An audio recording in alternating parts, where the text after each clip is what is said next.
Eu acho que as urnas foram fraudadas mesmo. Eu acho que, na real, o Lula foi eleito no primeiro turno. É polêmico dizer o óbvio, mas assim, chega a ser inocência pensar que as urnas precisaram ser fraudadas no Brasil pro Lula ganhar. Me surpreende ainda que tenha tanta gente pensando que o país onde a MC Pipoquinha é tratada como deusa, enquanto várias professoras que deram a vida pra proteger os seus alunos em atentados são esquecidas, não elegeu mesmo um condenado por corrupção em todas as instâncias. Cara, o país onde o bandido sai primeiro da audiência de custódia que é o policial, o país onde todo caminhão que tomba é saqueado, o país onde as pessoas não podem ver um erro numa promoção de uma empresa que já querem tirar proveito, o país onde o fulano vai na Zara só pra ficar procurando preço em euro pra levar a roupa de graça, não tem a mínima chance de dar certo. Metade do Brasil realmente mereceu o Lula, bicho.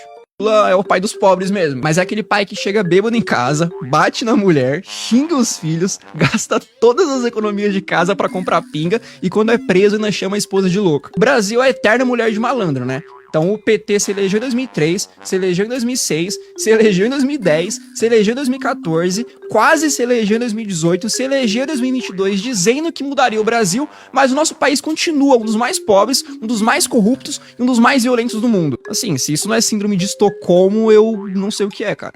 Você é um cristão de esquerda, ou você não leu Marx, ou você não leu a Bíblia. O próprio Marx, além de ser um ateu e ter construído todo o seu pensamento através do materialismo e do ateísmo, dizia que a religião era o ópio do povo. O socialismo tem essa ideia, né, de que a religião, principalmente o cristianismo, é uma arma que a burguesia encontra para manipular a tal classe trabalhadora e fazê-la acreditar numa busca constante e idealizada pela felicidade, além de servir para manter os mais pobres obedientes. Essa é a tese dessa galera. Os preceitos de não matarás e não roubarás, que são muito caros para nós cristãos, não passam de conceitos deturpados de bondade para essa galera. Não à toa, por exemplo, o Lenin tinha vários ensinamentos de matar, de usar o terror como arma política, de usar o terror e a morte como arma revolucionária. Marx dizia abertamente que a família, um valor muito caro também importante para todos os cristãos presente na Bíblia, era uma instituição capitalista e opressora que deveria ser destruída. Todos os países onde a esquerda avançou, seja com governos progressistas ou de fato com revoluções, perseguiu de alguma forma católicos e evangélicos.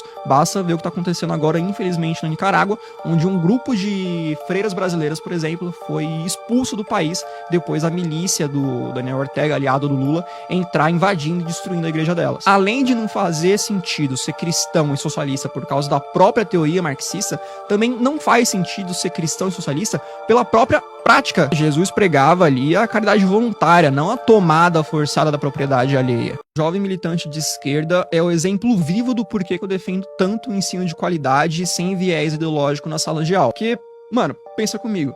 Se uma criança tem aula de português sem propaganda ideológica, ela cresce sabendo que ele já é um pronome neutro e que ele não passa de um delírio de militante carente por atenção. Se uma criança tem aula de educação financeira, ela cresce sabendo que dinheiro não dá em árvore e que só enriquece quem trabalha, administra bem o próprio dinheiro e que não vai ser nenhum político caridoso que vai tirar ela da lama. Só aí com essas duas coisas, o picanheiro da república vai perder uns 10 milhões de votos, pelo menos. Se uma criança tem aula de ciências e não uma cartilha ideológica, ela aprende que mesmo se você se mutilar e chilicar muito no Twitter, você vai continuar sendo um homem biológico ou uma mulher biológica, e que no final só existem dois gêneros, feminino e masculino. Se uma criança tem aula de matemática e não uma aula de afromatemática, sei lá o que é isso, ela vai saber que a economia não é um jogo de soma zero e que os bilionários não são os culpados pela miséria no mundo. Se uma criança tem uma aula de história de verdade e não um palanque ideológico no lugar da lousa, ela cresce sabendo, por exemplo, que países socialistas, todos eles terminaram da mesma forma, com genocídio, com fome, com ditadura e com morte. E se crescer homossexual, não vai usar a camisa do assassino de homossexuais Che Guevara.